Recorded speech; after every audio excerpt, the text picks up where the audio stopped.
Good morning students, welcome to online classes. I hope you all are enjoying our topics और lectures.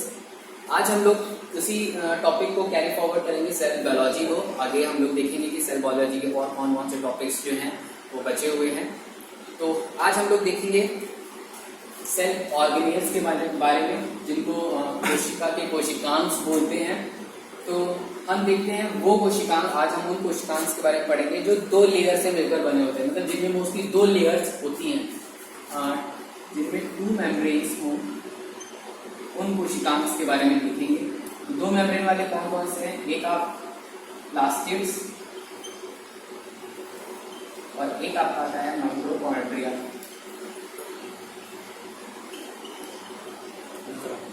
तो सबसे पहले देखते हैं प्लास्टिड्स के बारे में.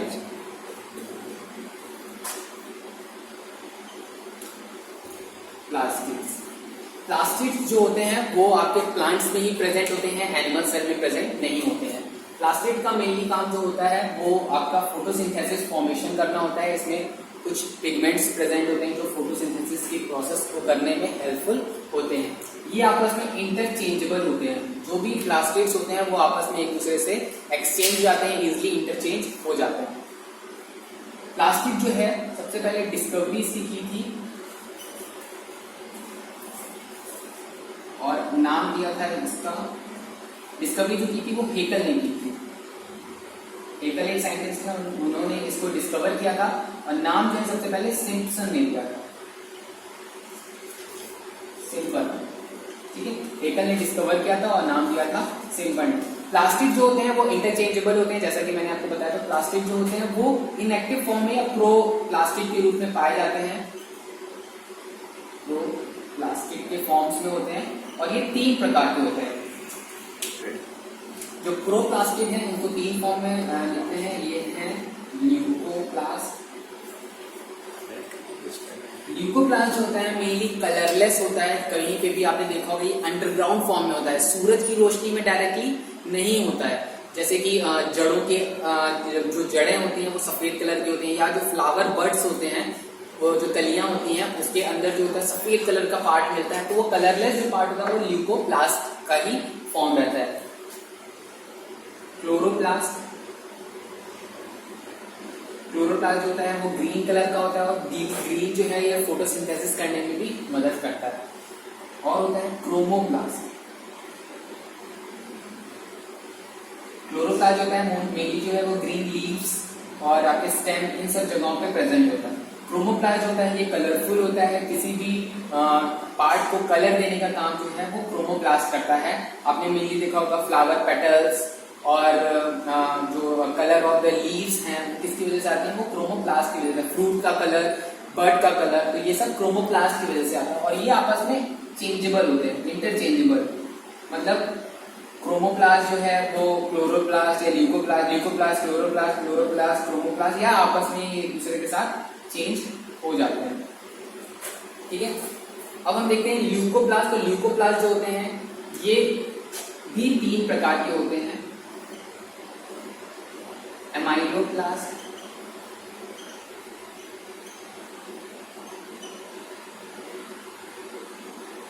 इलायोप्लास्ट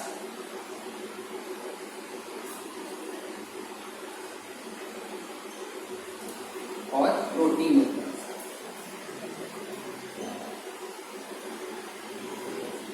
एमाइलोप्लास्ट होते हैं वो स्टार्च का स्टोरेज करते हैं. स्टार्च का स्टोरेज करते हैं और फूड स्टोरेज, ये सारी चीजों को स्टोर करने में मदद करते हैं. मेनली स्टार्च का ये स्टोरेज करते हैं. इलायोप्लास्ट जो है वो लिपिड का स्टोरेज करते हैं.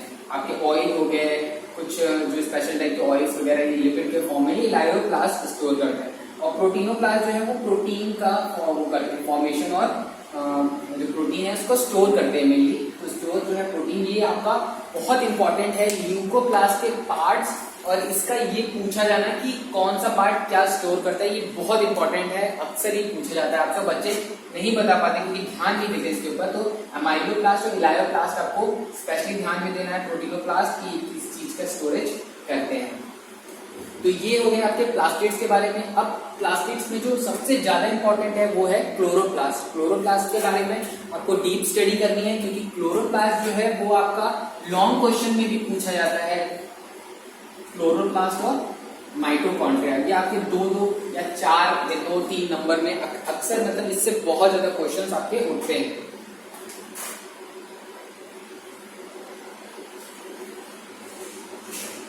क्लोरोप्लास्ट इनकी डिस्कवरी की थी सिम्पसन। सिंपल ने इसका क्लोरोप्लास्ट को किया था। देखिए क्लोरोप्लास्ट क्या होते हैं, ग्रीन कलर के होते हैं और इनमें जो है फोटोसिंथेसिस फॉर्म होती है। फोटोसिंथेसिस फॉर्म होने की वजह से ये बहुत ज्यादा इंपॉर्टेंट हो जाते हैं।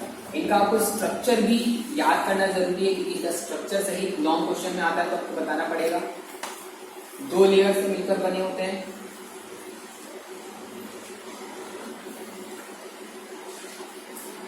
बाहर वाली को आउटर लेयर कहते हैं,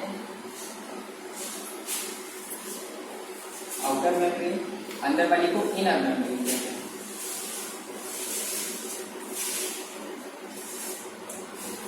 अंदर फ्लूइड भरा होता है। इस फ्लूइड को स्ट्रोमा कहते हैं। Stroma like a matrix and matrix is fluid. देखिए इस चीज में कभी कंफ्यूज मत होइएगा कि मैट्रिक्स क्या है, स्ट्रोमा क्या है, फ्लूइड क्या है। देखिए फ्लूइड मतलब पदार्थ होता है, कोई भी जो लिक्विड टाइप में जो पोर्शन प्रेजेंट होता है उसको फ्लूइड बोलते हैं। फ्लूइड को ही मैट्रिक्स बोलते हैं। मतलब मैट्रिक्स मतलब अंदर का फ्लूइड, और इस मतलब क्लोरोप्लास्ट की स्पेसिफिक फ्लूइड और मैट्रिक्स को स्ट्रोमा बोला जाता है। ये नाम दिए गए हैं सभी साइंटिस्ट के द्वारा, है एक ही चीज बट नाम अलग अलग चीजों में दे दिए हैं, डिफरेंस क्रिएट करने के, समझने के लिए। ठीक है, जब स्ट्रोमा आपस में कंबाइंड हो जाते हैं तो एक कॉम्प्लेक्स स्ट्रक्चर बनाते हैं जिसको ग्रेना कहते हैं। ये कॉइन लाइक स्ट्रक्चर बनाते हैं जिसको क्या बोलते हैं, ग्रेना बोलते हैं। और ये आपस में लैमिली एक लेयर बनाते हैं, पतली सी लेयर आपस में ज्वाइन करते हैं, इसको लैमिली बोला जाता है। ये ऐसे करके स्ट्रक्चर होता है, इसको लैमिली बोलते हैं। ये क्या होते हैं, स्ट्रोमा। स्ट्रोमा जब कंबाइन करता है तो ग्रेना बनाता है।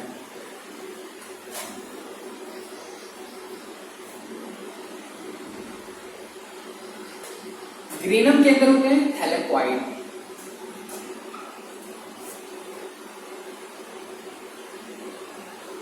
आपसे अक्सर पूछ लिया जाता है कि क्लोरोफिल जो है वो कहां प्रेजेंट होता है। तो अगर देखिए ऑप्शन में आपकी ग्रेना है तो ग्रेनम में ही क्लोरोफिल होता है। यहाँ पे लाइट रिएक्शन होती है, लाइट रिएक्शन होती है मतलब फोटोसिंथेसिस यहीं पे होती है ग्रेनम में। पर मान लीजिए अगर ग्रेनम ना दिया हो और आपके ऑप्शन में हो थैलेक्वाइड, तो आप आंसर क्या लगाएंगे, थैलेक्वाइड। क्यों, क्योंकि ग्रेनम के अंदर थैलेक्वाइड होता है। ठीक है, ग्रेनम के अंदर थैलेक्वाइड, और थैलेक्वाइड के अंदर जो होता है वो क्वांटोसोम्स होते हैं।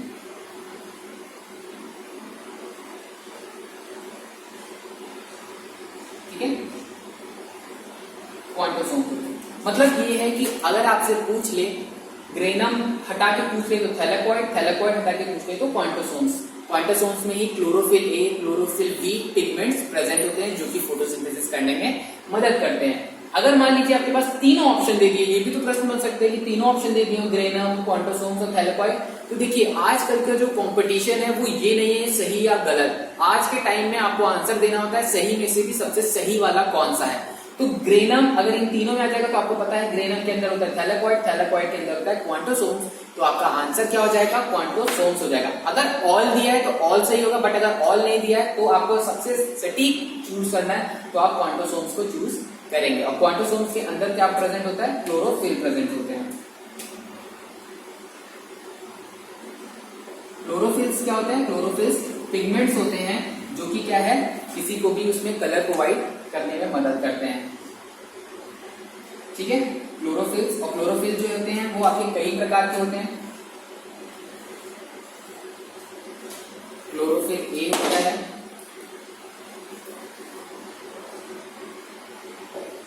Chlorophyll A, chlorophyll B, chlorophyll C, ऐसे करके कई टाइप्स के आपके क्लोरोफिल्स होते हैं। ठीक है,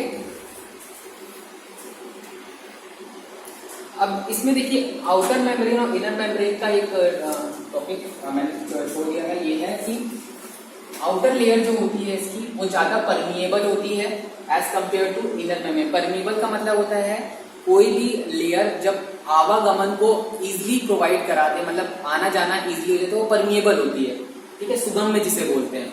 तो इसमें जो है लिपिड की क्वांटिटी ज्यादा होती है और जो प्रोटीन होता है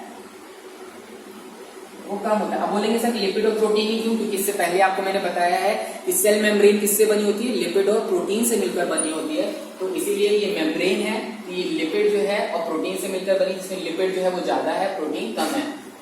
इनर मेम्ब्रेन में क्या होता है कि इसमें लिपिड जो होता है वो कम होता है और प्रोटीन जो होता है वो ज्यादा होता है, जिसकी वजह से क्या है, ये कम परमिएबल होती है। मतलब outer layer is more permeable than inner membrane. Outer membrane ज्यादा सुगम में होती है, इनर मेम्ब्रेन या अंतर मेम्ब्रेन से ज्यादा, ठीक है। अब देख लेते हैं chlorophyll A, C55, H72, O4, N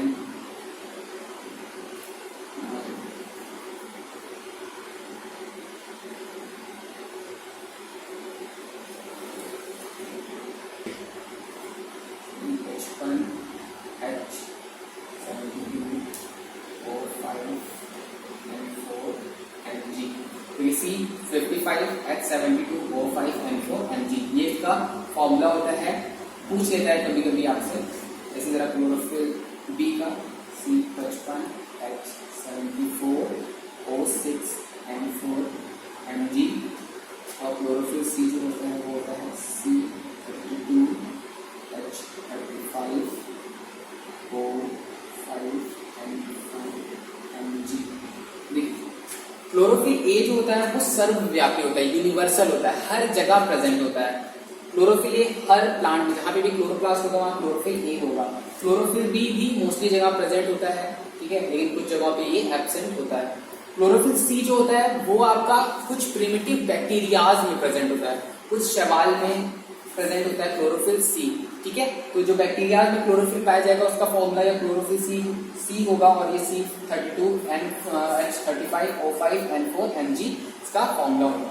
अब देखिए इसके फंक्शन क्या है क्लोरोप्लास्ट का। तो क्लोरोप्लास्ट का सबसे मुख्य जो काम है वो क्या है, फोटोसिंथेसिस करना, प्रकाश संश्लेषण की उपस्थिति में खाना बनाना है, आपको पता है। तो इसका रिएक्शन आप लोगों से पूछ लिया जाता है कि क्या होता है, तो 6CO2 प्लस 6H2, ये लाइट रिएक्शन है, सनलाइट और क्लोरोफिल की प्रेजेंस में C6H12O6, ये ग्लूकोज है, ग्लूकोज का फॉर्मेशन होता है। ये कार्बन डाइऑक्साइड है, तो लिखता हूं मैं कार्बन डाइऑक्साइड, और ये वाटर है, वाटर और कार्बन डाइऑक्साइड मिलके ग्लूकोज और प्लस ऑक्सीजन बनाते हैं, O2 बनाते हैं, ठीक है, ऑक्सीजन।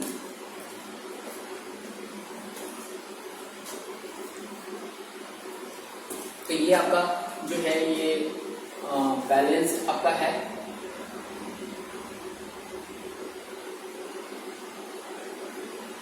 ठीक है, तो ये आपका जो है ये सनलाइट की रिएक्शन है, मतलब कार्बन डाइऑक्साइड वाटर जो मिलके ग्लूकोज और ऑक्सीजन बनाते हैं, यहीं से आपका क्या है फूड जो है वो तैयार होता है, ग्लूकोज, और हमको ऑक्सीजन मिलती है। तो और क्या होता है इसमें, और क्या होता है इसमें देखिए इसमें जेनेटिक मटेरियल भी प्रेजेंट होता है। ये बहुत इंपॉर्टेंट है कि आपको ये पता होना चाहिए कि इसमें की डीएनए या आरएनए जो है वो प्रेजेंट होता है। मेनली डीएनए का ही फॉर्म जो है वो इसमें प्रेजेंट होता है, और इसमें जो राइबोसोम्स है वो 70S टाइप्स के होते हैं, 70S टाइप के राइबोसोम्स भी प्रेजेंट होते हैं। ये स्ट्रक्चर में मेनली इंपॉर्टेंट है। तो डीएनए आरएनए, तो इसका मतलब क्या है, ये जेनेटिक जब भी इनहेरिटेंस, जब भी जेनेटिक्स में ट्रांसफेरेंस होता है, तो यहाँ से भी जेनेटिक मटेरियल जो है वो जाते हैं। तो ये क्या है, ये इंफॉर्मेशन या जो आपके जेनेटिक इंफॉर्मेशन है उसको ट्रांसफर करने में मदद करते हैं। क्लोरोप्लास्ट और माइटोकॉन्ड्रिया दोनों तो ये भी इंपॉर्टेंट है इसमें कि ये जो है वो जेनेटिक इनहेरिटेंस में हेल्प करते हैं। ठीक है, उसके बाद ये फोटो रिस्पिरेशन करने में मदद करते हैं। फोटो रिस्पिरेशन, फोटो रिस्पिरेशन क्या है?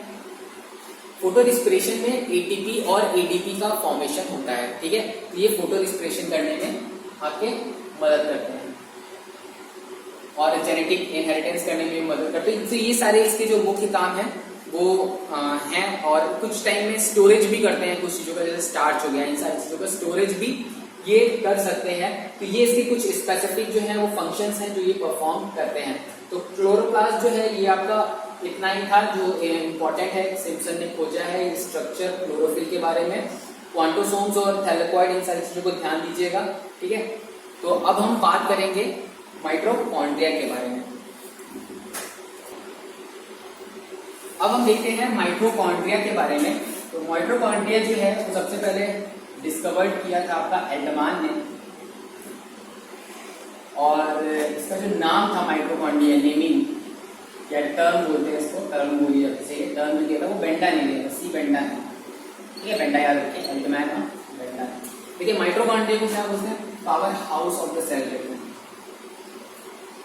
Power house of the cell. क्यों इसको power house of the cell कहते हैं? क्योंकि ये रिस्पिरेशन के थ्रू जो क्लोरोप्लास्ट में ग्लूकोज बना था उसको ब्रेक करके एनर्जी फॉर्म करते हैं, इसलिए इसको क्या बोलते हैं? Power house of the cell बोलते हैं।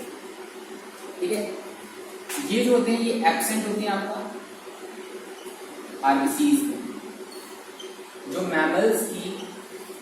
मैमल्स आपको पता होगा स्तनधारी, जब आप फाइलम आपने 9th क्लास में पढ़ा होगा या फिर आपने पढ़ा होगा मैमल्स के बारे में, जैसे हम और आप जो है वो मैमल्स में आते हैं। वे जो है ये सारी चीजें जो मैमल्स में, स्तनधारी जो मिल्क का फॉर्मेशन करते हैं, जो बर्थ प्रोड्यूस करते हैं ऑफस्प्रिंग्स की, वो मैमल्स कहलाते हैं। तो आरबीसीज मैच्योर आरबीसीज,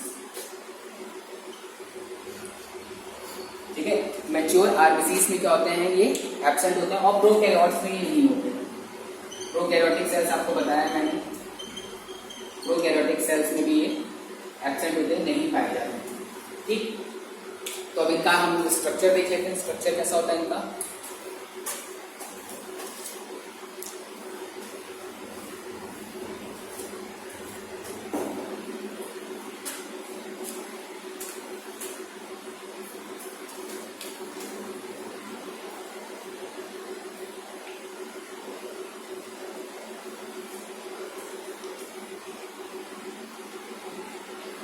तो ये माइटोकॉन्ड्रिया का आपका डायग्राम है। इसमें जो सबसे बाहरी लेयर होती है इसको आउटर लेयर कहते हैं। ठीक है, और जो इनर साइड की मेम्ब्रेन है उसको इनर लेयर कहते हैं। जैसे कि आपको क्लोरोप्लास्ट में बताया था मैंने कि आउटर लेयर जो होती है वो ज्यादा परमिएबल होती है। सेम क्लोरोप्लास्ट की तरह भी सेम इसमें यही फीचर होता है, इसमें लिपिड जो है वो ज्यादा होता है और प्रोटीन जो होता है वो इसमें कम होता है, और ये ज्यादा परमिएबल होती है इनर मेम्ब्रेन से। इसमें क्या है, लिपिड जो है वो कम होता है और प्रोटीन जो होता है वो ज्यादा होता है। ठीक, जो इनर मेम्ब्रेन है वो प्रोजेक्शन लाइक स्ट्रक्चर बनाती है, अंदर साइड जो है वो कर्व्स बनाती है, जिसको क्या बोलते हैं? क्रिस्टी बोलते हैं, या इसको पैलेडी भी बोलते हैं। इसका काम क्या होता है? इसका काम होता है सिर्फ सरफेस एरियाज को बढ़ाना। ये सरफेस एरिया को काफी ज्यादा बढ़ाती है, तो इंक्रीज सरफेस एरिया का मेन फंक्शन होता है। अंदर रैकेट लाइक स्ट्रक्चर लगे होते हैं, क्रिस्टी में रैकेट लाइक स्ट्रक्चर होता है, जिसको क्या बोलते हैं? F1 पार्टिकल या ऑक्सीसोम्स बोलते हैं। F1 पार्टिकल और ऑक्सीसोम, और यहीं पर क्या होता है? यहीं पर रिस्पिरेशन की मेन प्रोसेस होती है। रिस्पिरेशन जो होता है वो यहीं पर होता है। रिस्पिरेशन में क्या होता है? जो ग्लूकोज है प्लस जो ऑक्सीजन हम कंज्यूम करते हैं, वो ऑक्सीजन कंबाइन करके क्या बनाती है? कार्बन डाइऑक्साइड और वाटर रिलीज करती है। अब आप बोलेंगे कि सर डिफरेंस क्या है, मतलब सेम जो क्लोरोप्लास्ट का है उसका इन्वर्ट हो गया, लेकिन इसमें क्या होता है? ग्लूकोज और ऑक्सीजन जब कंबाइन करके ऑक्सीडेशन होता है, कार्बन डाइऑक्साइड और वाटर निकलता है, तो साथ में एनर्जी भी रिलीज होती है। और यही एनर्जी क्या है? यही एनर्जी हम यूटिलाइज करते हैं, हमारी सेल्स जो है वो यूटिलाइज करती हैं, और क्या है? हम अपनी सारी एक्टिविटीज को कर पाते हैं। अगर हम इस ये F1 पार्टिकल और ऑक्सीजन को जूम करके देखें तो ये कुछ इस तरीके का स्ट्रक्चर है। इसमें ये स्टार्च बनाता है, ये बेस होता है और इसको हेड बोलते हैं। ठीक है, तो ये आपका ऑर्गेनिज्म। माइटोकॉन्ड्रिया जो है वो मेनली रिस्पिरेशन करने में मदद करता है, इसमें मेनली रिस्पिरेशन की प्रोसेस होती है। माइटोकॉन्ड्रिया में डीएनए भी होते हैं, क्रोमोसोमल मटेरियल है डीएनए, वो डीएनए होता है। राइबोसोम्स जो होते हैं वो 70s टाइप्स के प्रेजेंट होते हैं। डीएनए प्रेजेंट होने की वजह से ये सेल्फ ऑटोनॉमस होता है, मतलब स्वयं से उत्पन्न हो सकता है। ठीक है, तो ये सेल्फ ऑटोनॉमस होता है, मतलब खुद से ही उत्पन्न हो सकता है। ठीक है, तो ये माइटोकॉन्ड्रिया के कुछ फीचर्स थे। आई होप कि आपको स्ट्रक्चर और ये सारी चीजें माइटोकॉन्ड्रिया का समझ में आया होगा। अगर कुछ भी प्रॉब्लम होती है, कोई भी टॉपिक, कोई भी टर्म नहीं समझ में आता है, तो आप कमेंट और एसएमएस के थ्रू हमसे कांटेक्ट करके पूछ सकते हैं। ठीक है, तो आज की क्लास में इतना ही। नेक्स्ट क्लास में हम इसके आगे का पढ़ेंगे, जो भी प्रॉब्लम्स होंगी वो उसको डिस्कस करेंगे। तब तक के लिए good luck, have a nice day.